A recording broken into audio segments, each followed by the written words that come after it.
Gado Gado Channel. Assalamualaikum sahabat semuanya. Video pada kali ini kita akan membincangkan satu bangsa yang terkurung, yakni Yakjud dan Makjud. Sebelum itu jangan lupa like dan subscribe. Semoga Allah membalas kebaikan kalian. Bebasnya bangsa Yakjud dan Makjud adalah merupakan tanda besar kiamat ketika Nabi Isa diturunkan ke dunia oleh Allah buat kali kedua dari langit. Selepas peristiwa terbebasnya Al-Masih Dajjal, di dalam sebuah kitab Arab menyatakan, Yakjud dan Makjud ini pada dasarnya adalah keturunan Nabi Adam dari anak Nabi Nuh. Nabi Nuh memiliki 3 orang anak, yaitu Sam, Ham dan Yafits. Yafits memiliki 6 orang anak yang bernama Mada, Yunan, Makjuj, Tubal, Mis dan Tiran. Dari keturunan Yafits, bangsa Yakjud dan Makjud ini wujud dan terlahir. Mereka duduk di antara 2 gunung dan dikatakan sering membuat kerusakan. Diriwayatkan dari hadis riwayat Ahmad, Rasulullah pernah bersabda, tidak ada musuh, dan sesungguhnya kalian tiada henti memerangi musuh sampai Yakjud dan Makjud datang. Lebar wajahnya, sepet matanya, perang rambutnya, dari setiap tempat yang tinggi, mereka muncul, seolah-olah wajah mereka itu perisai yang dipukul. Dalam kitab ensiklopedia akhir zaman dikatakan, wajah mereka mirip orang Mongolia atau Tatar. Sifat-sifat mereka sebagaimana disebutkan dalam beberapa hadis, yaitu tidak fasih berbicara, seperti matanya, kecil hidungnya, perang merah rambutnya, lebar dahinya.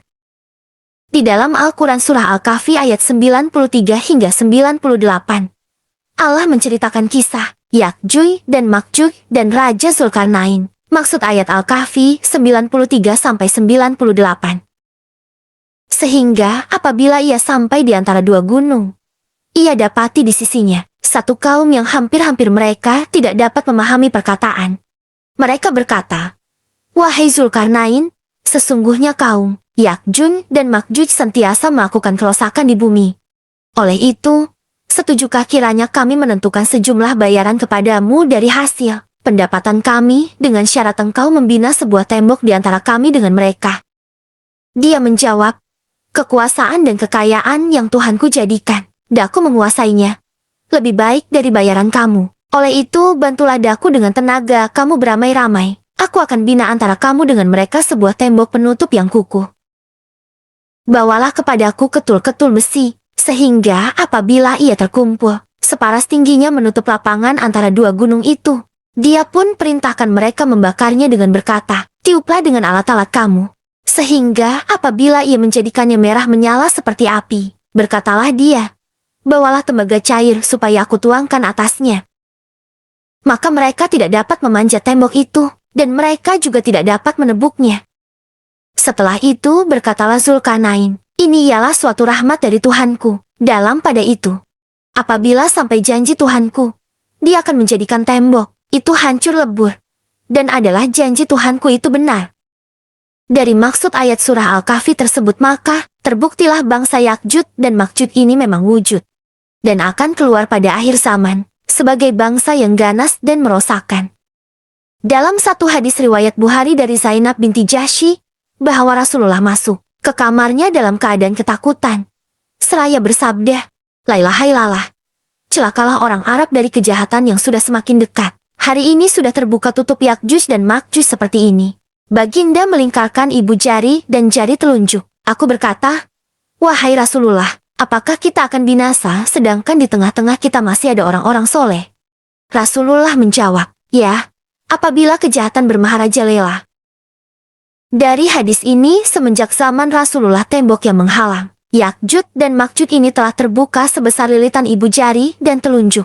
Apabila Yakjud dan Makjud dapat membuka tembok besi yang dibina oleh Iskandar Zulkarnain, maka dari firman Allah surah Al-Anbiya ayat 96 bermaksud, hingga apabila dibukakan tembok Yakjud dan Makjud, dan mereka turun dengan cepat dari seluruh tempat yang tinggi, dan akan membunuh setiap manusia, binatang dan melakukan kerusakan yang amat dahsyat.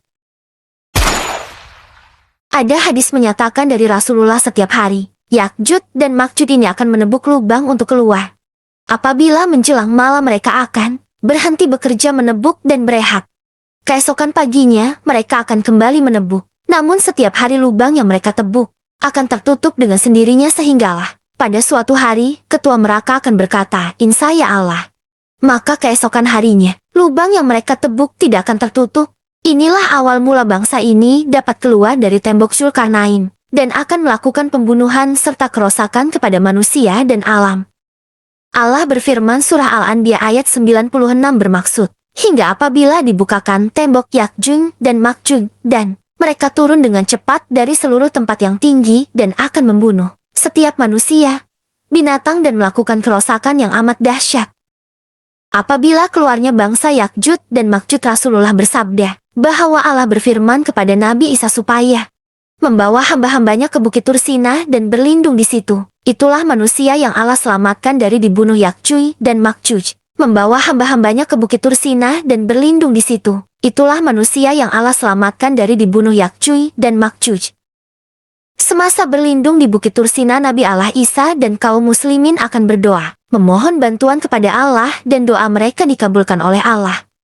Maka dikirimkan Allah kepada mereka penyakit hidung, seperti hayuan-hayuan sehingga mereka mati semuanya. Kemudian Nabi Isa dan para sahabat turun ke bumi, tetapi tidak sejengkal tanah pun didapatinya melainkan penuh dengan bangkai-bangkai busuk itu. Maka dikirim Allah burung-burung sebesar unta, lalu diangkatnya bangkai-bangkai tersebut dan dilemparkannya ke tempat yang dikehendaki Allah. Kemudian Allah menurunkan hujan lebat yang tidak membiarkan sebuah rumah pun yang dibuat dari tanah liat dan bulu unta. Lalu dibasuhnya bumi sehingga bersih seperti cermin kaca. Semoga kalian semua mendapat sedikit ilmu dari kisah Yakjuj dan Makjuj ini. Semoga bermanfaat. Thank you for watching. Love you all.